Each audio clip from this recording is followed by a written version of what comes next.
Good afternoon, boys and girls. This is Park Naturalist Vicki checking in with you today from Doheny State Beach. One of the last times we got together, I gave you an introduction to the visitor center here at Doheny.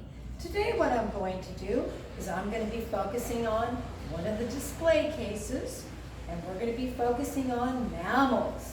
So when I say the word mammals, right?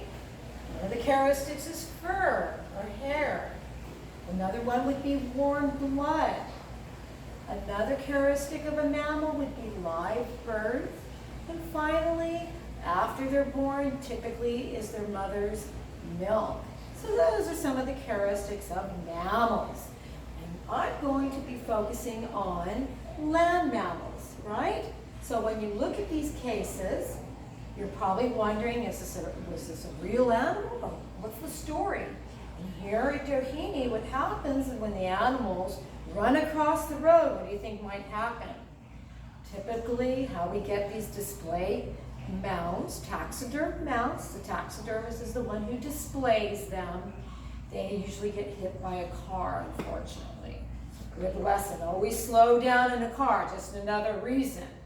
So I'm going to be talking about some of the common land mammals that can be found at Doheny, quite possibly in your neighborhoods, in your parks, in your surrounding communities, right? If you're lucky. All right, so here at Doheny, this particular diurnal or daytime mammal, we probably have maybe millions of them. Look at this cute little fella. This is a squirrel or a ground squirrel. All right, so you can see it's furry. He's mounted to stand up like that. Because a lot of times that's what they do when they're kind of looking to see what's going on. They're always watching, right? And one of their characteristics, you can see how they blend in. They have camouflage fur, right? Long tail. They got these little legs and little hands here. Their mouth is closed. Their eyes are in front. Their ears are on the side. They're always looking. So these guys would be an example of an herbivore. They typically eat plants and nuts and berries and things like that. But these guys sometimes get a little lazy, and I've got a nickname. I call them Skinny the Squirrel. And sometimes these guys wait for you to walk away, and then they get into your food. They even beg. And that's kind of a bad habit. But like I said, we have a lot of them at Doheny. They're everywhere. Okay?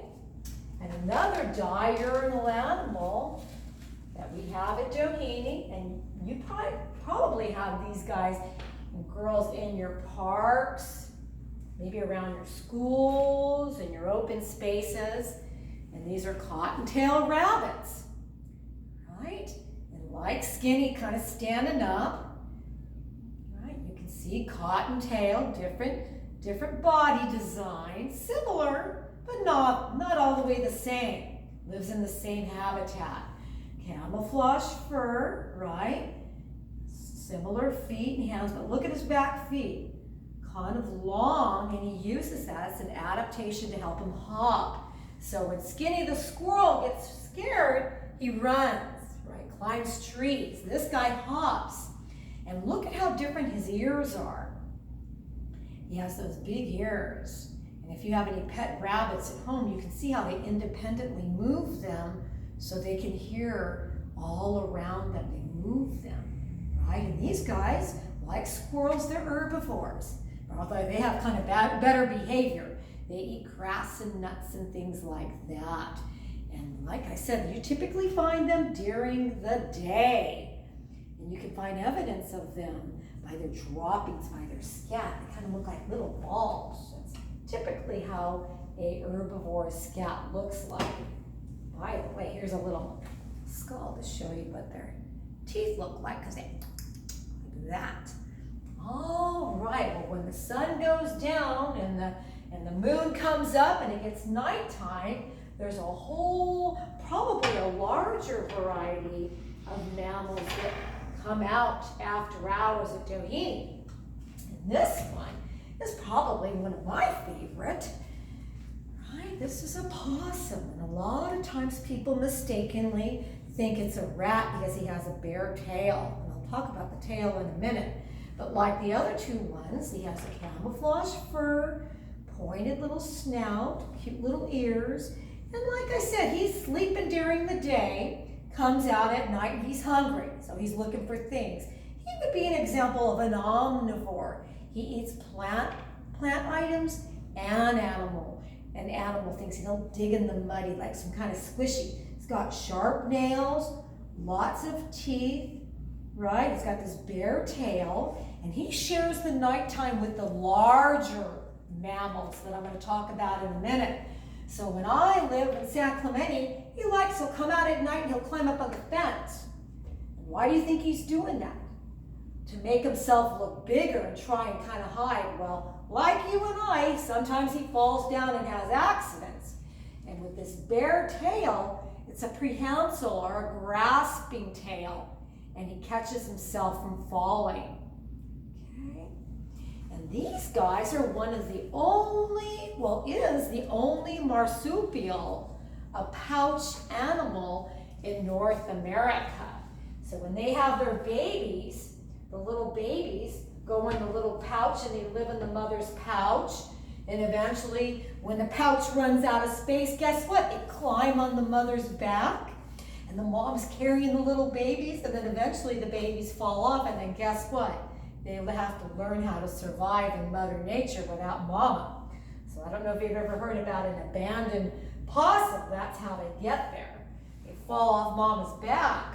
Could you imagine? That'd be a hard thing to handle, huh?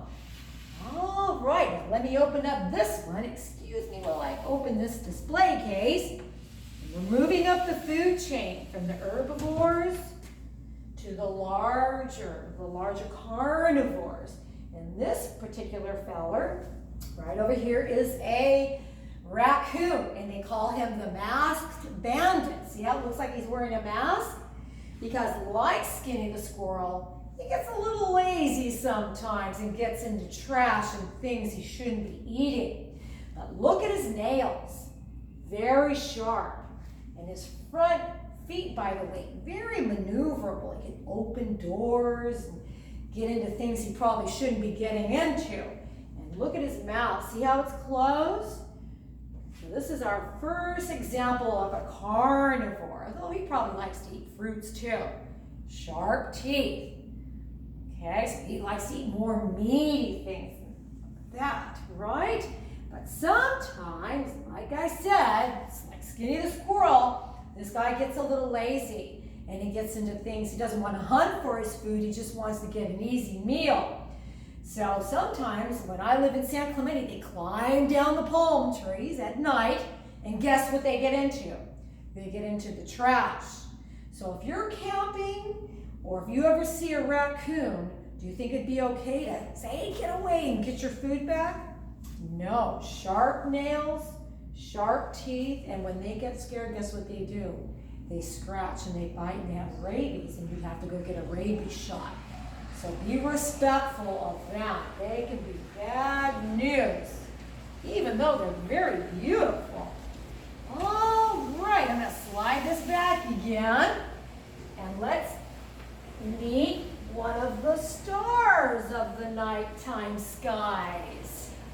Anybody know who this is? This is a skunk.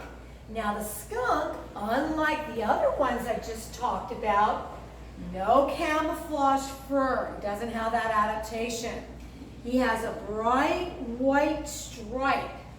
And when something is brightly colored in Mother Nature, it means watch out. I taste bad. In this case, I smell bad. So this guy, and girl for that matter, right, can't run, right? And he can't scratch and bite. He gets really scared. And you know what he does when he gets scared? He kind of throws a temper tantrum. He starts stamping his feet and he's telling you, hey, you're scaring me, back off. Right? If that doesn't work, guess what he does? Shh, he sprays you, this oily, stinky spray, and that's his way of protecting himself. Right? And there's another animal that doesn't smell good. I'm going to talk about him another time. But skunks, like the possums, are omnivores, and they got those little sharp nails for digging. They like to eat grubs and things like that, and they're actually really misunderstood. They're kind of nice little fellows. Okay, now that I've talked about low on the food chain, let's move up the food chain to some of the larger animals. So this one right over here is a wild dog, a coyote. So it has a similar body design to your domestic or your pet dog, right? Sharp teeth, flattened nails, you know, whole same body design. However, it is a wild animal, and so therefore it should be eating other animals because it's a carnivore. So you can kind of see this mount, taxiderm mount, his mouth is open. You can see, here's his teeth, sharp carnivore teeth. So the coyotes should be eating other things that are found in this display case. What do you think they'd eat? You think you'd want to eat a raccoon? Raccoons are pretty ferocious. What about a skunk? Nope, not a skunk, because remember, P-U. What about a possum? Well, maybe, but they kind of hang high. You think maybe a squirrel? You're right. Yep, they chase the squirrels, eat the squirrels. And what about a rabbit? Good stuff. But, however, like the raccoon, sometimes they get a little lazy, but they don't get into trash, right? And they don't get into your food like the squirrels. They start chasing pets like cats and dogs. So people might have heard about bringing your pets in the dark, but guess what? These guys come out at dusk before the sun goes down. So if you live in coyote country, make sure you bring in your pets, because these guys sometimes have bad behavior. They are beautiful. Now we also, in addition to the wild dogs, we have wild cats here at Doheny in the surrounding area, in the open spaces of the Ortega Highway up that way. And this is our first wild cat. It's a bobcat. And the bobcat, unlike the coyote, is very shy. Similar to the possum, very shy, doesn't really want to be seen.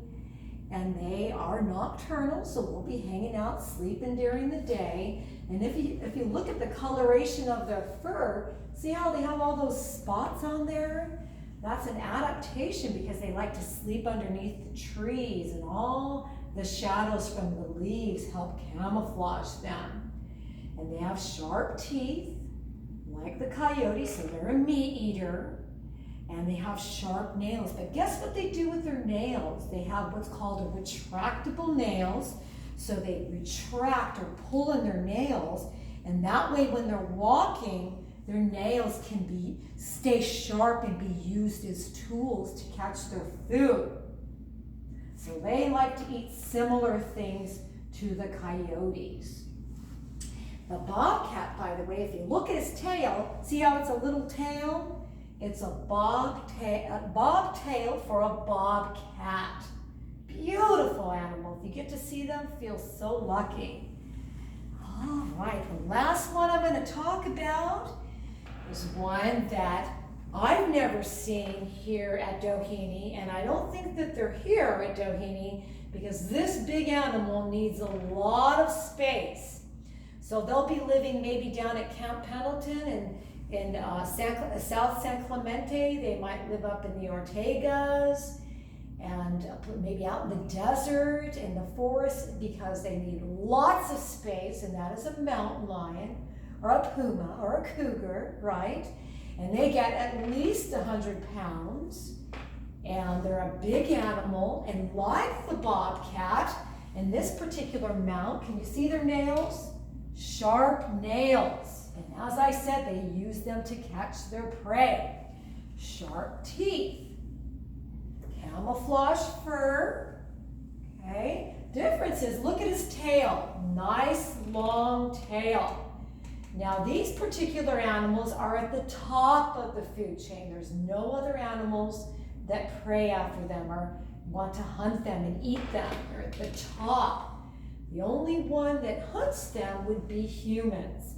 And typically what happens is if the mountain lion gets into trouble, has bad behavior, then that's when there's trouble. But typically the mountain lions, their favorite food is deer. They love to eat deer. And there's a whole story associated with mountain lions and deer. And you could do a little research on that because that's kind of a long story. But this is one animal that do not have at Doheny. Maybe down at San Clemente, San Onofre across the freeway, they can be found there. But even though if you come to Doheny and you're looking around, you're going, wow, I watched that video with park naturalist Vicki and I'm not seeing any of the animals, it could be that they're sleeping, they're hiding, but you can always find evidence with tracks and with different scat. It's kind of fun to do that.